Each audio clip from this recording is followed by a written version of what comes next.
Bueno, feliz sábado, hermanos. Gracias por esta invitación. Por mi trabajo estoy muy acostumbrada a lo virtual y debería estar más acostumbrada, y sin embargo se sigue sintiendo raro, ¿no? Lo hago todos los días prácticamente, y así todo uno extraña el contacto físico, ¿no? El vernos, el saludarnos, pero bueno, igual agradecida porque tenemos esto, ¿no? Tenemos estos medios y los vamos a aprovechar. Y justo veía a los niños tan lindos, con su frescura, con su manera de ser, y decía, wow, qué casualidad, porque la reflexión de esta mañana, el inicio de lo que me hizo empezar a pensar en la reflexión de esta mañana, fue una nena, fue el comentario de una nena. Algunos de ustedes sabrán que yo soy docente. Y aunque en realidad soy profesora de inglés, bueno, la vida me ha llevado a desempeñarme en distintos cargos y trabajos docentes. Y por esas vueltas de la vida me encontraba en un primer grado, hace unos años. Y estábamos hablando de la Revolución de Mayo. y de la época colonial. No sé ni por qué terminé en esa situación como profesora de inglés, pero bueno, ahí estaba, hablando de la Revolución de Mayo y de la época colonial. Y estábamos viendo con los chicos un dibujito que a ellos les gustaba mucho, que es un personaje que probablemente varios de los niños conocen, que es Samba, que es un personaje del canal Paca Paca, que bueno, muestra temas históricos, pero de una manera graciosa. Y si uno sigue la serie, como que están los españoles que son los malos, ¿no? Bueno, y justo en un momento del dibujito se hablaba de los esclavos y cómo los españoles y los aristócratas criollos trataban a los esclavos, a los negros africanos y a los aborígenes, a los nativos americanos, y todos los nenes decían, qué malos los españoles, ¿no? Pobres los esclavos. ¿No? Ese era el comentario generalizado, porque sí, realmente uno veía el dibujito y pensaba, qué malos con los esclavos, qué malos los españoles, qué malos. Pero una nena que estaba en ese grupo, pese a ser chiquita, ¿no? Porque tenía 6 años, me sorprendió con una pregunta muy inteligente. La nena preguntó, si nosotros hubiéramos vivido en esa época, ¿de qué lado hubiéramos estado? ¿Del lado de los españoles o del lado de los esclavos? Y esta pregunta me hizo pensar un montón. Y me hizo pensar en cómo nosotros analizamos las historias bíblicas. Porque es fácil decir, por ejemplo, qué incrédulos los israelitas que veían las señales de Dios en el desierto y se olvidaban después y adoraban el becerro. O no sé, qué tremendos los fariseos y su legalismo y su falta de amor y tantas otras cosas, ¿no? Porque obvio, todas estas cosas pasaron hace tanto tiempo. Pero si dejamos de lado las circunstancias, el contexto, y analizamos los principios, los valores, las motivaciones detrás de las conductas de muchas de estas personas que criticamos, tal vez vamos a darnos cuenta de que no somos tan diferentes, ¿no? ¿De qué lado hubiéramos estado si realmente nosotros hubiéramos vivido en ese momento? Si realmente nosotros hubiéramos estado en esa situación. Y con esta pregunta en la cabeza, ¿de qué lado hubiéramos estado? Quiero llevarlos a analizar una historia que está en los Evangelios. Es una de las historias más, es una historia muy conocida de Jesús. Vamos a tener que tener la Biblia abierta en los 4 Evangelios porque justamente para tener el panorama completo vamos a necesitar ver qué nos dicen los 4 Evangelios, porque cada Evangelio nos va sumando detalles, información que nos va a dar, nos van a ir pintando el panorama completo. Es una historia muy conocida. Y por una cuestión de tiempo voy a leer yo, pero les voy a pedir que tengan la Biblia abierta en los 4 Evangelios. Y vamos a, más que sacar conclusiones para todos, yo voy a dejar preguntas, ¿no? Voy a tirar preguntas para que cada uno reflexione. Pero vamos a tratar de ponernos nosotros en ese lugar. Vamos a tratar de pensar que nosotros estamos en ese lugar. Es muy difícil, porque esto pasó hace más de 2000 años. Es otra cultura, es otro contexto. Nosotros no sabemos realmente. Pero vamos a intentar, vamos a hacer el esfuerzo. Antes de llegar a conclusiones apresuradas, vamos a realmente hacernos sinceramente a cada paso, a medida que analizamos esta historia, de qué lado verdaderamente hubiéramos estado nosotros. Ninguno. El texto que vamos a leer está en Juan 12. Juan 12, versículos del 1 al 3, nos describen un evento importante. Dice así, yo les leo y les digo, estoy leyendo desde mi Biblia, que es la versión de la Nueva Traducción Viviente, por eso tal vez tiene palabras distintas a la de la mayoría. Dice así, 6 días antes de la Pascua, 6 días antes de que comenzara la celebración de la Pascua, Jesús llegó a Betania, a la casa de Lázaro, el hombre a quien él había resucitado. Prepararon una cena en honor a Jesús. Marta servía y Lázaro estaba entre los que comían con él. Entonces María tomó un frasco de casi medio litro de un costoso perfume preparado con esencia de nardo. Le ungió los pies a Jesús y los secó con sus propios cabellos. La casa se llenó con la fragancia del perfume. Bien, acá tenemos los primeros datos, ¿sí? Un evento importante. Una cena en honor a Jesús. Jesús es el invitado VIP, el invitado principal. Y el que sigue, digamos, en categoría, es Lázaro. Lázaro, que hasta hace unos días atrás era un hombre común y corriente, pero de pronto ahora se transformó en todo un personaje. ¿Por qué? Porque acababa de ser nada más y nada menos que resucitado. ¿Sí? No es poca cosa. Entonces ahora Lázaro es todo un personaje. ¿Sí? Entonces vemos Jesús, el invitado principal, Lázaro, el siguiente en importancia, Jesús el principal porque además es el que resucitó a Lázaro, Lázaro el resucitado. Se menciona a Marta, que aparte de ser hermana de Lázaro, por otros textos, aparentemente Marta se destaca por sus habilidades domésticas, así que se ve que la habían contratado para el servicio de catering, ¿no? Así que Marta estaba ahí, encargada del servicio, ¿no? De la cocina. Pero aparece entonces un personaje, un cuarto personaje, la colada, ¿no? Nunca falta el colado en la fiesta. Aparece María, que aparentemente no ha sido invitada, sin embargo aparece con un comportamiento un poco extraño. Aparece con ese perfume tan costoso, ¿no? Y hace esto que todos sabemos. Ahora, ¿por qué esta María no había sido invitada? Nosotros lo sabemos. Juan no lo dice, pero Lucas lo deja más en claro. Si vamos a Lucas 7, 36 y 37, dice, y acá Lucas nos va a dar más información, Lucas 7:36 dice, uno de los fariseos invitó a Jesús a cenar, así que Jesús fue a su casa y se sentó a comer. Cuando cierta mujer de mala fama que vivía en la ciudad se enteró de que Jesús estaba comiendo allí y llevó un hermoso frasco de alabastro lleno de un costoso perfume. Acá Lucas nos da un poco más de información. Primero nos dice quién es el anfitrión, un fariseo. Y segundo nos dice o nos deja entender por qué María no fue invitada a la fiesta.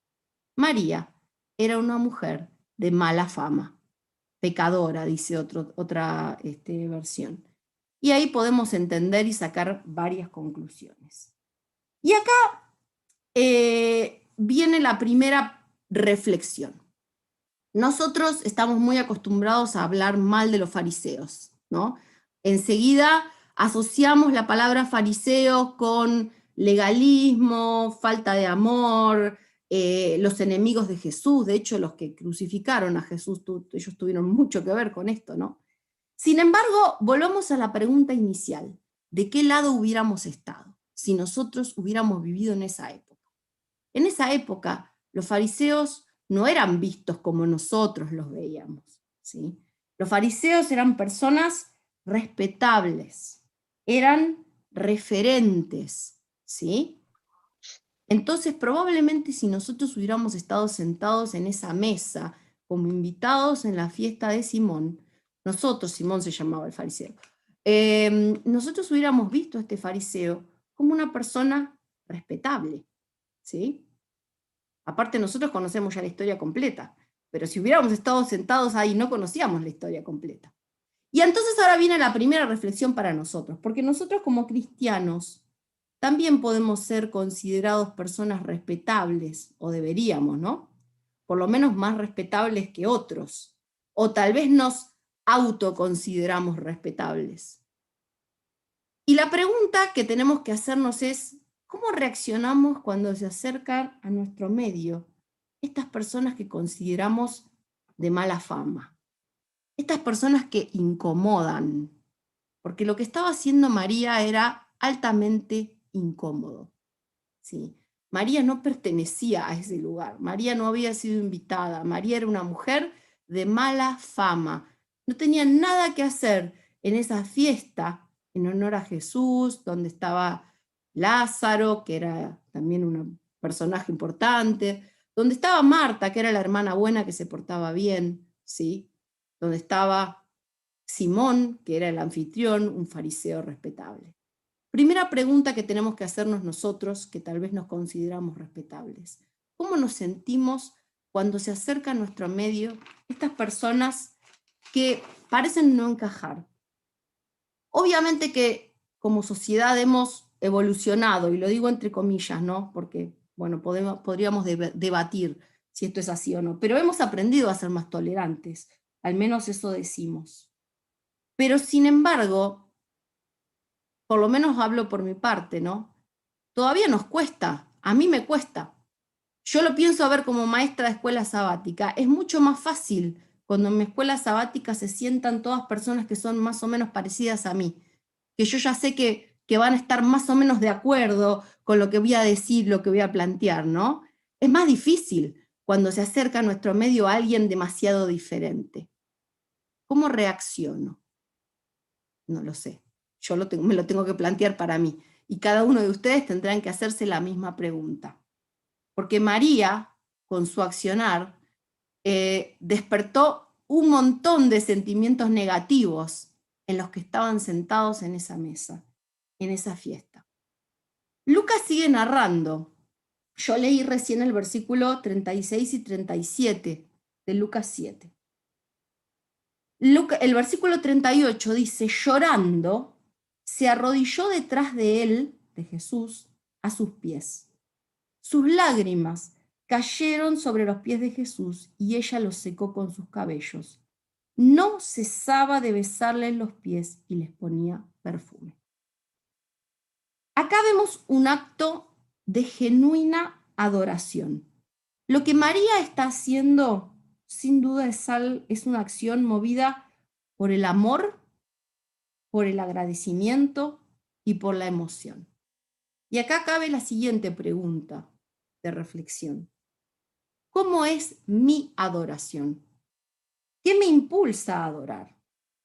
¿Es el amor, es el agradecimiento, es la emoción o es la rutina, es la costumbre, es el hábito?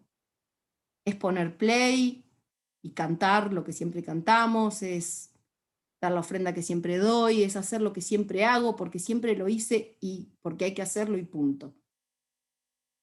También si nos ponemos a analizar este acto de María, es altamente inapropiado a los ojos de las personas que están sentadas en esa mesa.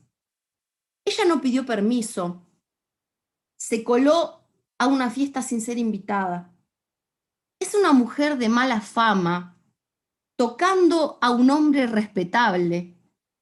¿Se dan cuenta cuántas cosas criticables hay en el acto de María a los ojos de quienes están sentados en esa mesa? Y de vuelta vuelvo a la pregunta, ¿qué hubiéramos pensado nosotros? ¿No? Y eso me hace pensar cuántas veces somos rápidos para juzgar las maneras en que otros se relacionan con Dios, en que otros adoran a Dios también, porque tal vez no entendemos, porque son diferentes a nosotros, porque no comprendemos su historia, ¿sí? Porque son distintos. Y me encanta lo que dice, por lo menos mi versión, Marcos, porque obviamente, como era de esperarse, María fue fuertemente criticada por su acción, fuertemente criticada por su acción. Y Jesús sale al rescate. Y en Marcos 14:8, por lo menos en mi versión, después de que Jesús dice que la dejen en paz, que esa es otra palabra que me encanta, otra frase que me encanta, en Marcos 14:8 Jesús dice esta mujer ha hecho lo que pudo.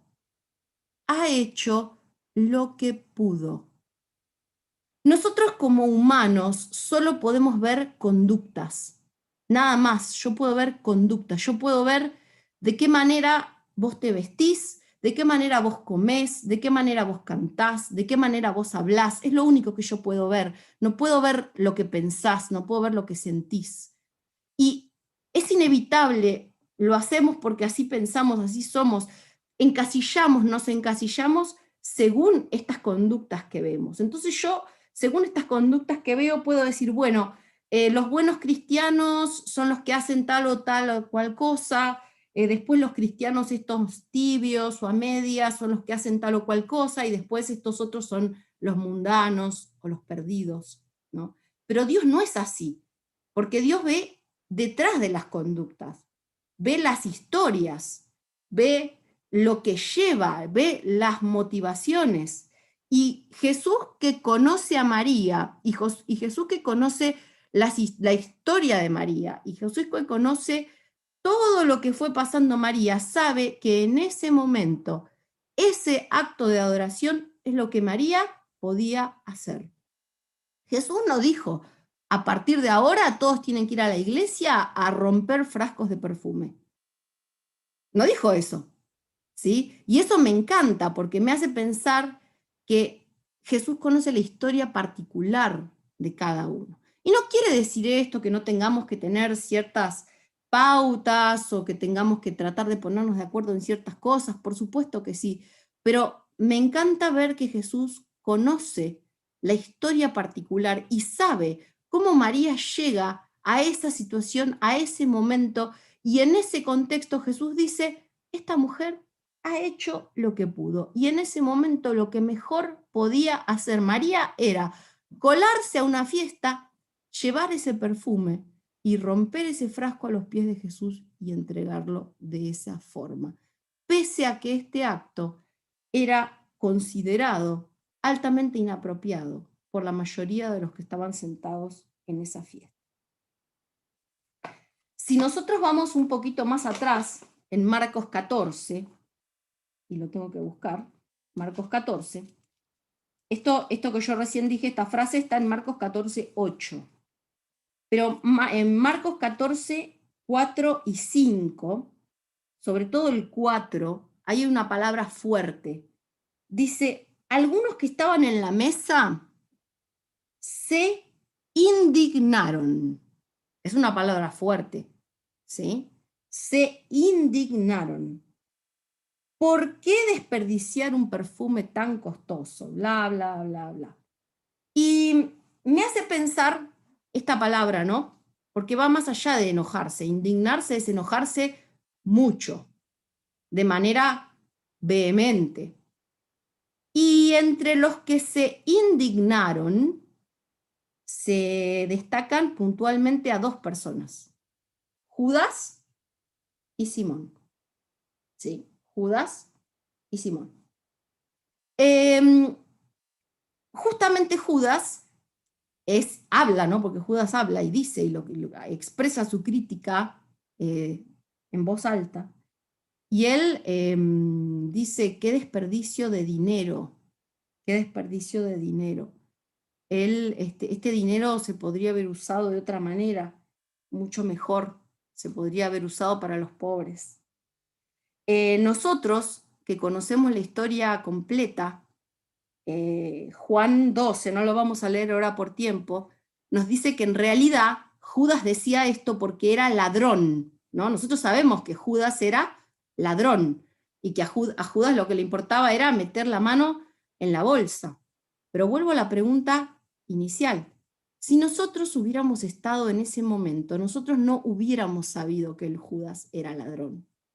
¿Ustedes creen que lo hubieran puesto a Judas a cargo del dinero si hubieran sabido que era ladrón? No creo, ¿no? ¿Quién va a poner de tesorero a un ladrón? Nadie. Judas era líder. Judas era probablemente el más respetado de los discípulos. Era el que más sabía, era el más educado, ¿sí? Y Judas se indigna Y me hace pensar en algo.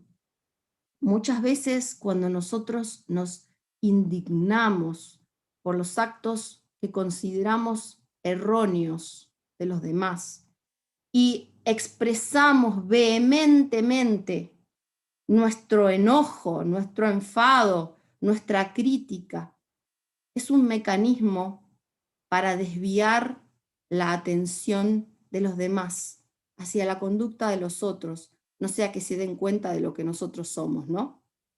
Es un principio bastante básico. Porque claro, si yo señalo, mirá lo que está haciendo mirá lo que hace el otro, qué horror, qué espanto, ¿no? Los demás miran a donde yo señalo y no me miran a mí. Entonces, la pregunta para la autorreflexión es, si la conducta de los demás me indigna demasiado, ¿sí? Si me lleva a señalarlos y a criticarlos demasiado, guarda, no sea que estoy tratando de, con tanta indignación, tapar mis propios pecados. Esto no quiere decir que no me tengo que preocupar cuando yo veo que un hermano está actuando mal, pero eso es distinto. Eso no es indignarse. Una cosa es preocuparse movido por el amor y tratar de construir. Lo que Judas acá está haciendo simplemente es tratar de destruir. Él no tiene ningún amor por María, a él no le importa María, ¿sí? El otro indignado es Simón. Simón no dice nada igual, Simón piensa. Simón el fariseo. Lucas 7, vamos a volver a Lucas. Lucas 7 dice, Lucas 7:39, dice, cuando el fariseo que lo había invitado vio esto, dijo para sí, si este hombre fuera profeta, sabría qué tipo de mujer lo está tocando. Es una pecadora. Era muy difícil la posición de Simón. Simón pertenecía al grupo de los que querían matar a Jesús. Era fariseo, ¿sí? O sea, la gran mayoría de su grupo eran enemigos de Jesús. La enseñanza de Jesús era contraria a lo que su grupo enseñaba. Sin embargo, Simón había sido sanado de lepra por Jesús. Entonces ahora Simón se encontraba en un dilema, ¿no? Porque tenía razones demasiado, o sea, la lepra era algo espantoso, era algo mortal.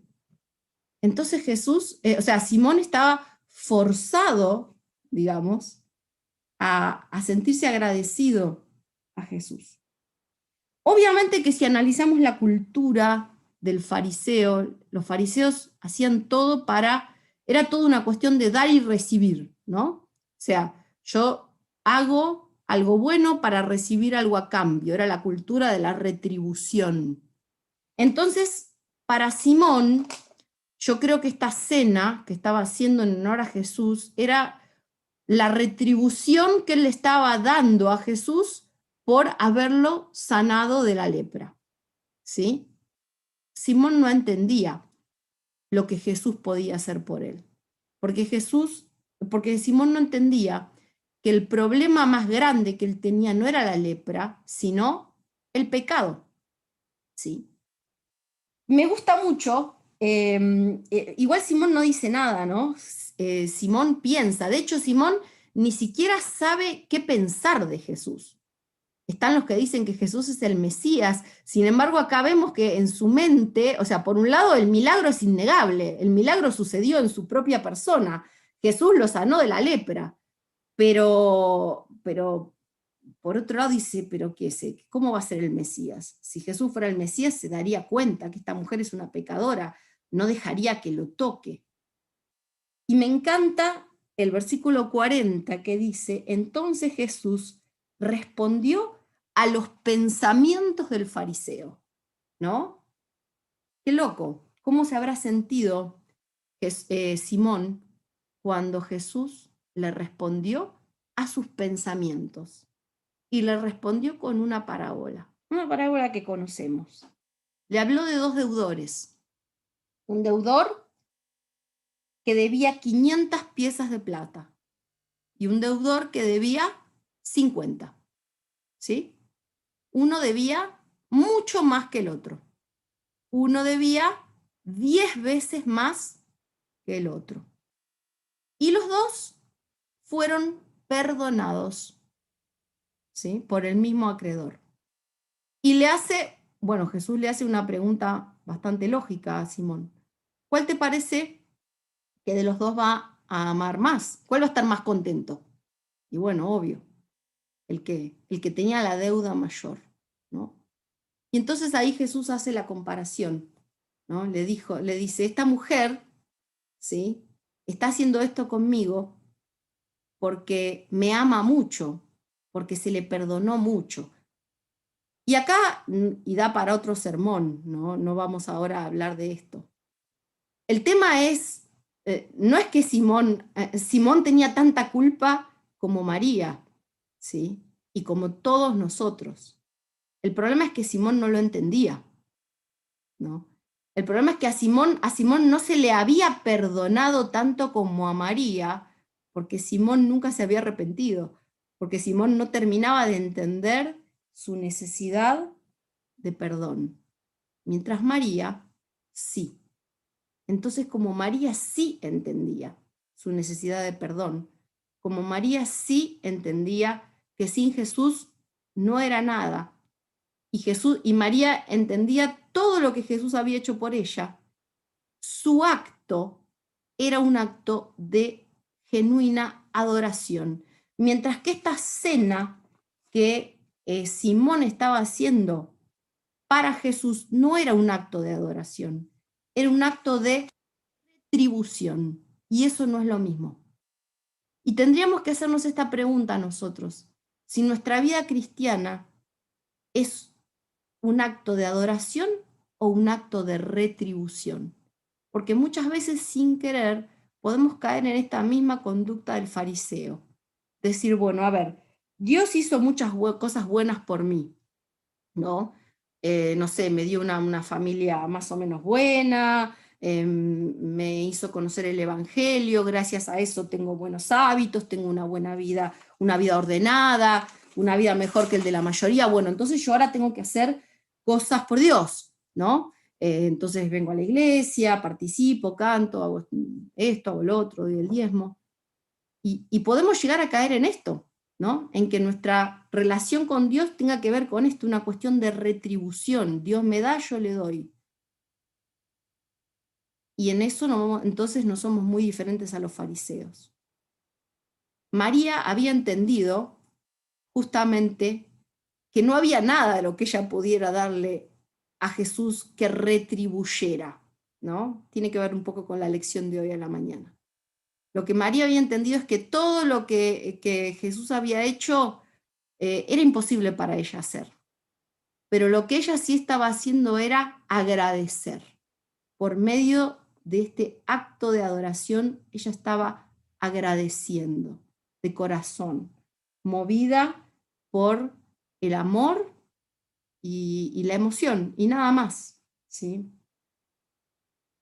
Jesús, y para ya ir terminando, ¿sí?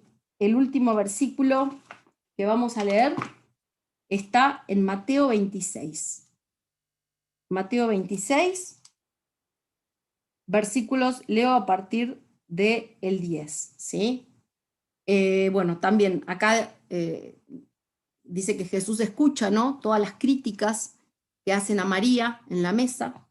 Y entonces dice, Jesús, consciente de esto, respondió, ¿por qué critican a esta mujer por hacer algo tan bueno conmigo? Siempre habrá pobres entre ustedes, pero a mí no siempre me tendrán. Ella ha derramado este perfume sobre mí a fin de preparar mi cuerpo para el entierro. Les digo la verdad, en cualquier lugar del mundo donde se predique la buena noticia, se recordará y se hablará de lo que ha hecho esta mujer, ¿no? Es maravilloso. Esta mujer que era la escoria de la sociedad, parte de la escoria de la sociedad en la época en la que vivió.